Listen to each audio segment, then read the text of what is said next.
Hello there, my name is Caden. I'm going to be telling you about an experience that I had in the White Mountain National Forest. This would have been back in September of 2020. Me and my stepdad had gone hiking and camping, so we just set up the tent the night before, and that morning we decided to go on a hike because we were looking for a good hiking spot to do at night, so, like where the trail was obvious so we wouldn't get lost or anything, or we wouldn't be tripping at the time. And the trail we decided on was Owl's Head Trail.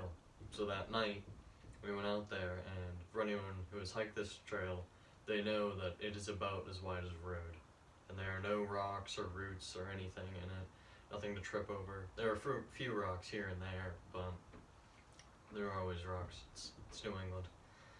But anyways, so we had been hiking out there at night, and the way it's set up is when you first get there, half a mile in, there's a bridge, and there are guardrails on either side. It's a wooden bridge, metal guardrails on either side, and there are these big signs that are striped with red and black, almost caution-y, like reflection. They're reflective. You'd see them on a construction vehicle or something. But anyways, we walked out there, and this was at night, mind you, and we had walked past the first bridge, and the second bridge is about half mile away from the first bridge, and it's about 3/4 of a mile away from the beginning, and the third bridge is about 1/4 of a mile away from the second bridge. So once you get past that third bridge, you're about a mile to a mile and a fourth out. But anyways, we had gone out there, and there's a little ridge out there, so I thought early that morning, if we came back there at night, we could go out there and see if there were any animals or anything, because it's just a big clearing.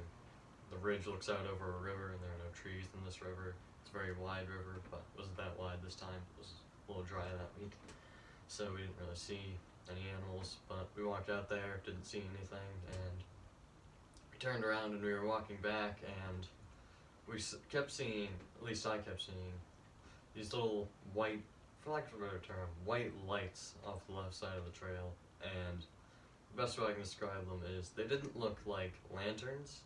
They just looked like, well, they did look like lanterns. They just didn't look like human lanterns. They weren't shining out, if you know what I mean. It looked like light designated to one spot. They would be there for half a second to a second, and then they'd just disappear.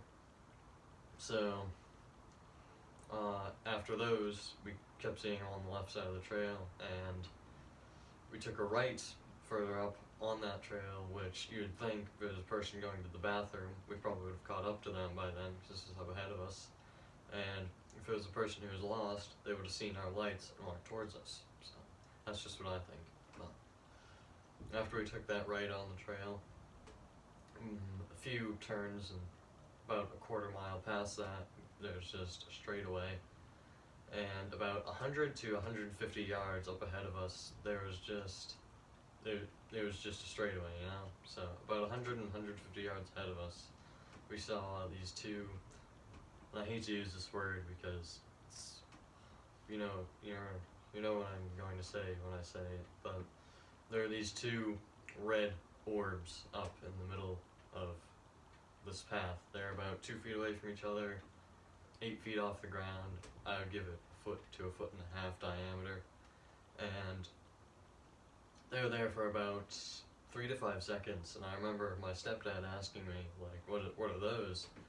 And I said, I have no idea. And after they went off, he said, we must be near the parking lot. And it turns out we weren't even a mile or two close. We weren't even a mile or two within the first bridge, or the last bridge for that matter, but we weren't even close to those bridges, and it was about another hour to 45 minutes till we got back to the parking lot, and there was no one there. There were no lights there, no cars, no one was there. So even if it was a person to go out there with 2 lanterns or something, there's no way that they could have navigated that in the dark. I get it, like I said, it's not as rocky, but you would have heard their footsteps. even at that distance, it was dead silent that night. You would have heard their footsteps. There are no crickets, no frogs, no nothing. But we made it back to the car and we rode home, and that was the end of it.